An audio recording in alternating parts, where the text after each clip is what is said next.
ओम नारायणाय विद्महे वासुदेवाय धीमहि तन्नो विष्णु प्रचोदयात्। हरे कृष्णा। हिंदू धर्म में एकादशी का बहुत अधिक महत्व होता है। एकादशी तिथि भगवान विष्णु को समर्पित होती है। इस पावन दिन विधि विधान से भगवान विष्णु की पूजा अर्चना की जाती है। हर माह में 2 बार एकादशी पड़ती है, एक कृष्ण पक्ष में और एक शुक्ल पक्ष में।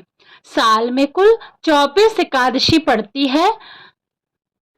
अश्विन मास के कृष्ण पक्ष की एकादशी को इंदिरा एकादशी कहते हैं। एकादशी का व्रत व्यक्ति को पाप कर्मों से मुक्त करता है। साल की सभी एकादशियां बहुत महत्वपूर्ण होती हैं, लेकिन पितृपक्ष में आने वाली इंदिरा एकादशी को बहुत खास माना जाता है। श्राद्ध के दिनों में विष्णु पूजा करने से भी पितर तृप्त हो जाते हैं।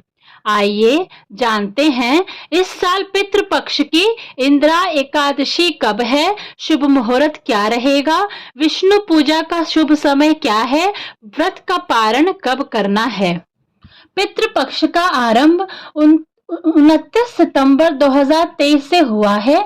अश्विन मास के कृष्ण पक्ष की इंदिरा एकादशी 10 अक्टूबर 2023 को रखी जाएगी।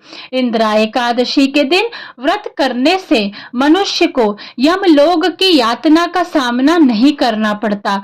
इस दिन मघा श्राद्ध भी किया जाता है। अश्विन माह के कृष्ण पक्ष की एकादशी शुरू होगी 9 अक्टूबर 2023 को दोपहर 12:36 पर और अगले दिन 10 अक्टूबर 2023 को दोपहर 3:08 पर इसका समापन होगा। विष्णु पूजा का जो शुभ समय रहेगा वह सुबह 9:13 से दोपहर 12:08 तक रहेगा। पितृपक्ष की इंदिरा एकादशी व्रत का पारण 11 अक्टूबर 2023 को सुबह 6:19 से सुबह 8:39 तक किया जाएगा। इस दिन द्वादशी तिथि का समापन शाम 5:37 पर होगा। इंदिरा एकादशी पूजा का महत्व। इंदिरा एकादशी की खास बात यह है कि यह पितृपक्ष में आती है, इसलिए इसका बहुत अधिक महत्व है। पद्म पुराण के अनुसार इस एकादशी का व्रत करने वाले व्यक्ति के 7 पीढ़ियों तक के पितृ तर जाते हैं। विधि पूर्वक पूर्वज के नाम पर दान करना चाहिए तो हमें मोक्ष की प्राप्ति होती है। व्रत करने वाले को वैकुंठ धाम की प्राप्ति होती है। इस दिन विधि विधान से तर्पण और ब्राह्मण भोजन कराने, दान दक्षिणा देने से पितर स्वर्ग में चले जाते हैं। इंदिरा एकादशी पूजन विधि। एकादशी की तरह इस व्रत का धार्मिक कर्म भी दशमी से शुरू हो जाता है।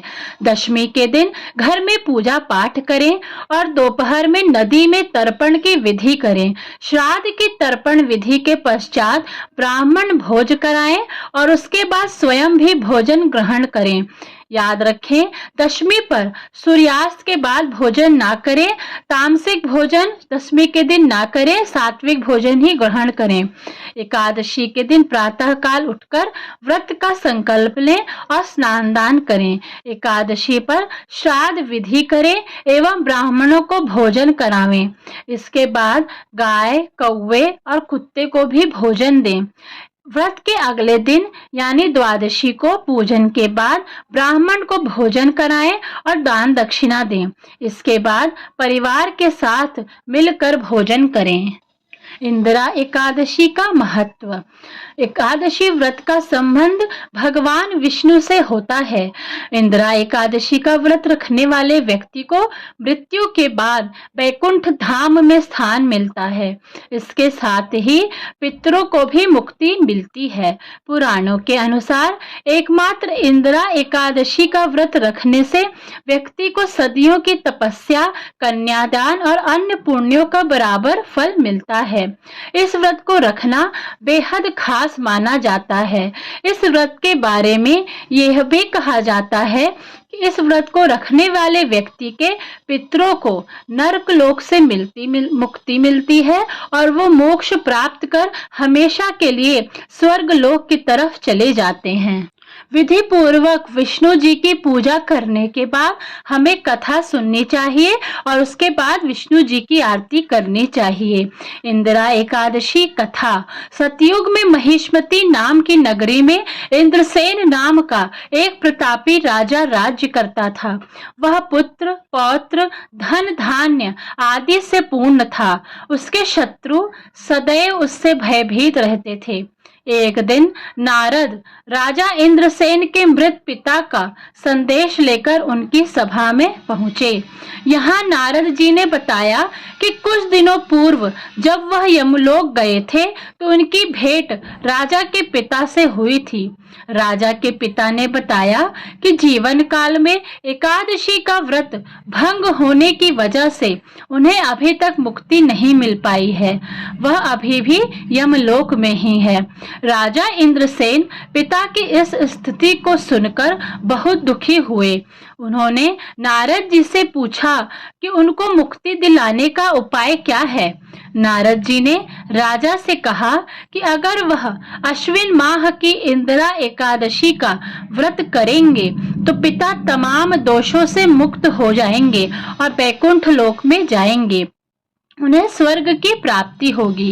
राजा इंद्रसेन इंदिरा एकादशी व्रत को करने के लिए तैयार हो गए। नारद जी द्वारा बताई विधि से राजा इंद्रसेन ने व्रत का संकल्प लिया और इंदिरा एकादशी पर भगवान विष्णु की पूजा, पितरों का श्राद्ध और ब्राह्मण को भोजन और दान किया, जिसके फलस्वरूप राजा के पिता को स्वर्ग मिला और साथ ही इंद्रसेन भी मृत्यु के बाद मोक्ष को प्राप्त हुए।